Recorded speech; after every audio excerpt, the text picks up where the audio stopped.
গাজীপুরে জাতীয় নাগরিক পার্টির দক্ষিণাঞ্চলীয় মুখ্য সংগঠক হাসনাত আব্দুল্লাহর গাড়িতে হামলার ঘটনায় নতুন মোড়। আওয়ামী লীগ ও অঙ্গ সংগঠনের সঙ্গে সম্পৃক্ত ৫৪ জনকে আটক করেছে পুলিশ।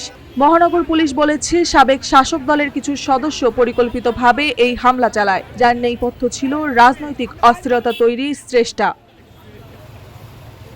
গাজীপুরে সুনির্দিষ্ট রাজনৈতিক বার্তা দিতেই এই হামলা, পুলিশের এমনই দাবি।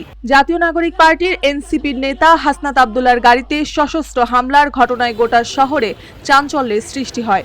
ঘটনার পরপরই আইনশৃঙ্খলা বাহিনী একযোগে অভিযান চালায় মহানগরের একাধিক থানা এলাকায়। গাজীপুর মেট্রোপলিটন পুলিশ কমিশনার বলেন যে সরকার বিদায় নিয়েছে, তাদের কিছু স্বয়ংক্রিয় সদস্য এই হামলার পেছনে রয়েছে।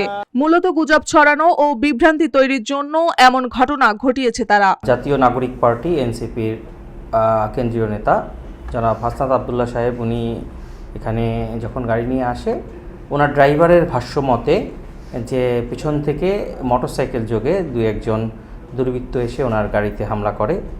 এই সময় ওনার গাড়ির গ্লাসের কাচ ভেঙে যায়। আমরা এই খবর পাওয়ার পর আমরা ঘটনাস্থলে আমাদের ঊর্ধ্বতন স্যাররা ওখানে উপস্থিত হন, আমাদের সকল স্যাররা ওখানে উপস্থিত হলে আমরা উপস্থিত হয়ে ওনার সাথে আমরা কথা বলি। উনি আপাতত সুস্থ রয়েছেন এই মর্মে আমরা জানতে পেরেছি এবং উনিও আমাদেরকে জানিয়েছেন, ওনার সাথে কথা হয়েছে, উনি আপাতত সুস্থ রয়েছেন। তো পরবর্তীতে উনি ঢাকায় চলে যান। তো এই ঘটনার পরপরই আমরা আমাদের ঊর্ধ্বতন স্যারদের নির্দেশে অত্র এলাকায় আমরা ব্যাপক অভিযান চালাচ্ছি এবং এই ঘটনাটির একটি সুষ্ঠু তদন্তের জন্য আমাদের গোয়েন্দা সংস্থা, আমাদের থানা পুলিশ, আমাদের মাননীয় কমিশনার গাজীপুর মেট্রোপলিটন স্যারের নেতৃত্বে আমরা সকল টিম একসাথে ফিল্ড ওয়ার্ক করছি। আমরা দেখছি যে এই ঘটনার পেছনে আসলে কারা রয়েছে। দুর্বৃত্ত যেই হোক, তাদেরকে আমরা খুঁজে আইনের আওতায় আনব। ঘটনার পরপরই মাঠে নামে গোয়েন্দা বিভাগ ও থানা পুলিশ।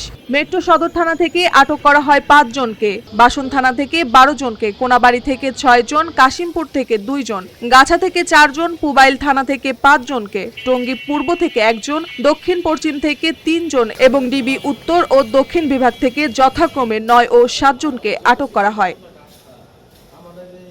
সব মিলিয়ে মোট ৫৪ জনকে আটক করে পুলিশ, যাদের অধিকাংশই আওয়ামী লীগ এবং তাদের সহযোগী সংগঠনের কর্মী বলে জানায় প্রশাসন। স্থানীয়রা বলছে, ঘটনার পর থেকেই এলাকায় আতঙ্ক, তবে দ্রুত অভিযানে পুলিশ যেভাবে কাজ করেছে সেটা সাহস যোগায়। হামলার পর হাসনাত আব্দুল্লাহ নিরাপদে সরে গেলেও তার গাড়িতে ভাঙচুর চালানো হয় বলে অভিযোগ। পুলিশ জানায়, হামলায় ব্যবহৃত কিছু সরঞ্জামও জব্দ করা হয়েছে, যা তদন্তে সহায়ক হবে। ঘটনার প্রকৃত উদ্দেশ্য এবং কারা মূল পরিকল্পনাকারী তা জানতে তদন্ত জোরদার করা হয়েছে বলে জানিয়েছেন গাজীপুর মহানগর পুলিশ। দেখা যাক কি উঠে আসে আর এই মামলার পেছনের রাজনৈতিক ছায়াটাই বা কতটা গভীর। মার্জিয়া মৌ, রূপালী বাংলাদেশ।